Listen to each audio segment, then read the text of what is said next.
всяка държава има мафия. Само в България мафия има държава. На 20 юни, в петък, в 11:40 в Българската народна банка бе получено искане от ръководството на Корпоративна търговска банка за поставяне на банката под специален надзор. Предвидено е вложителите в КТБ да имат достъп до своите сметки на 21 юли. Иван Искров коментира, че за Креди Агрикол България ще бъдат осигурени достатъчно средства от Фонда за гарантиране на влоговете, държавния бюджет и Българската народна банка. След одита на финансовата институция е установено, че за разлика от КТБ, тя е много добре управлявана банка, като предстои нейното преименуване. В Корпоративна търговска банка ще останат само сметките на мажоритарния собственик Цветан Василев и свързаните с него фирми, но те няма да бъдат защитени. Междувременно стана ясно, че Василев е изтеглил в кеш на 19 юни близо 206 милиона лева, по-голямата част от сумата в евро и само срещу разписка. Нови протести в няколко града в страната заради КТБ. Очаква се хората да излязат по улиците на София, Пловдив, Варна и Бургас с искане за незабавно отваряне на банката. В столицата и в Пловдив вложителите ще се съберат пред сградите на БНБ, а във Варна пред общината. Началният час на протеста е 18 часа. Върху мен се оказва неуправляем по своята сила политически натиск. Благодаря. Нямам сигурност за нищо. Благодаря. Господин Василев, така или иначе много въпроси има към вас. Факт е, че много хора се упражняваха върху вашето име. Аз съм благодарен на всички, които се упражняваха върху.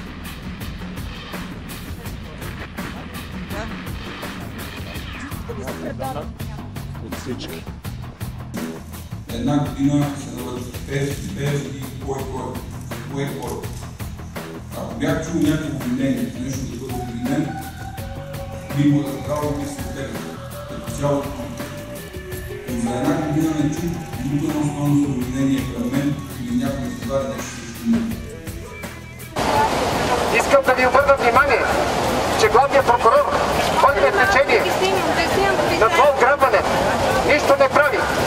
Причината да не функционира добре са проблеми, които са свързани както с вътрешната организация от една страна, така и с недостатъчното кадрово осигуряване до сега от друга, само че от тук насетне това оправдание не може да съществува за ръководството на тази прокуратура, а от трета страна на моменти прокуратурата, спецпрокуратурата имам предвид, е била заливана или са и били директно поднасени готови реализирани операции с много съмнителен краен изход.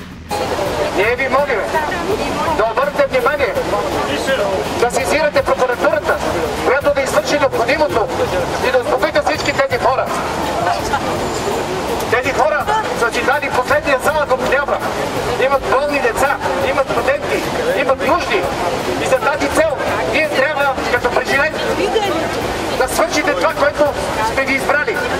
Можете ли, господин Искров, с ръка на сърцето да признаете, че не сте осъществявали двустранни договорки, т.е. вие персонално, с политици от ДПС за съдбата на Корпоративна и търговска банка? Никакви поръчки да изпълнявам. Не е възможно Иван Искров да изпълни поръчка, тъй като не е едноличен собственик на капитала на Българска народна банка. Искров е последният човек, на който трябва да се вярва. Когато казваш единия ден, че 206 милиона са изнесени в чували, на другия ден казва, че не е вярно, значи Искров е един смешник. Добре, кажи ни само за пръв път поред мен в цялата световна история главен прокурор пледира да се нарушава закона. Сиреч по риска и по панталонки от Мизия, Царсаров каза, трябва да се опитаме да наскочим закона.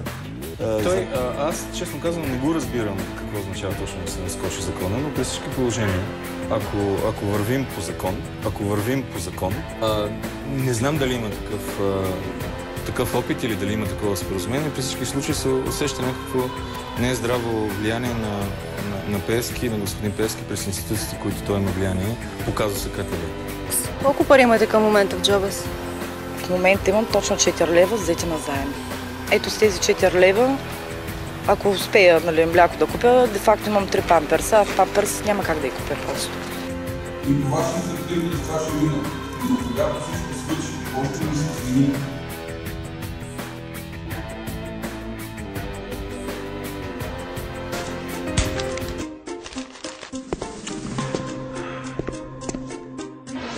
Корпоративна търговска банка.